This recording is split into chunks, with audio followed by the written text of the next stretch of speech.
Donald Trump is beginning his second term in a familiar place, with a trifecta.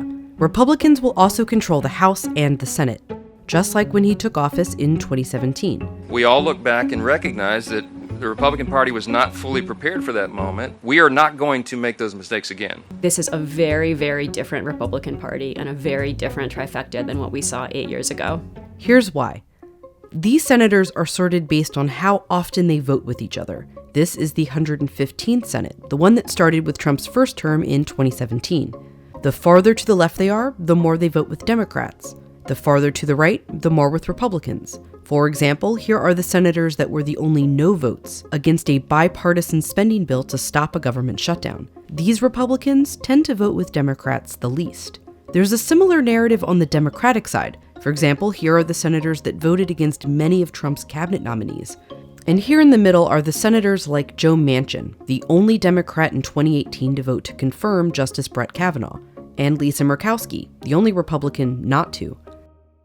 If we move forward to the latest session we have data on, the 118th Senate that just ended, and compare that to the 115th, you'll see there are fewer members in the center. And importantly, these are the senators who won't be a part of the 119th Congress that Trump will work with in his second term. The center of the Congress has really been hollowed out. You have people like John Tester, who lost his race and aren't going to be around anymore. Mitt Romney decided not to run again. Same thing for now independents, Kyrsten Sinema and Joe Manchin. We got to stop demonizing each other. We've got to argue over ideas. That's fine, but not personalities. And so the middle is going to be very, very narrow, consisting of really Susan Collins and Lisa Murkowski. But by and large, Republicans and Democrats have each retreated to their own camps. And the possibility for deal making, therefore, is far narrower. Those camps have changed too. Let's look at the Senate and the House at the beginning of Trump's first term. Here's how many Republican senators and representatives endorsed Trump in 2016. And here's how many vocally opposed him. We got a chance to set the agenda. What's the most important thing? Clearly, it was the Supreme Court. The Republican Party basically used Trump to drive through their agenda. The Republican Party wanted tax cuts and used Donald Trump to get those tax cuts. The tables have now turned. Vote for the Trump-endorsed conservative. Many of the lawmakers in Congress right now owe their seats to Trump's victory, and he is now going to drive the agenda. Thank you, Mr. President.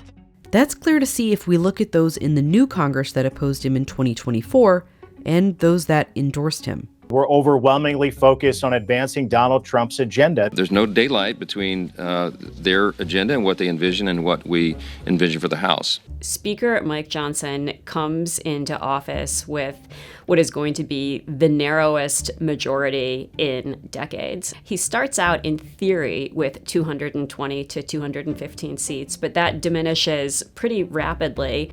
So, in effect, Mike Johnson, if he is going to pass a bill on party lines, has to have every single Republican on board. If Republicans are not united, our agenda falls apart. And to make matters more complicated, when Speaker Johnson does have the votes, everyone has to physically be there to vote. Something as small as a hospital stay could derail Speaker Mike Johnson's majority, and that is in addition to political problems. And in the Senate with fewer moderates, Senate Majority Leader John Thune will have a harder time reaching a consensus. We are excited to reclaim the majority and to get to work with our colleagues in the House to enact President Trump's agenda. John Thune only narrowly won his race to be the Republican leader. He is going to have to watch his right flank if he wants to stay in power, and that is going to mean a whole lot more of accommodating of Donald Trump. For Trump to get the funding for his immigration and deportation plans and his big planned tax cuts, he's going to need a unified Republican caucus, and for everyone to be able to show up to vote.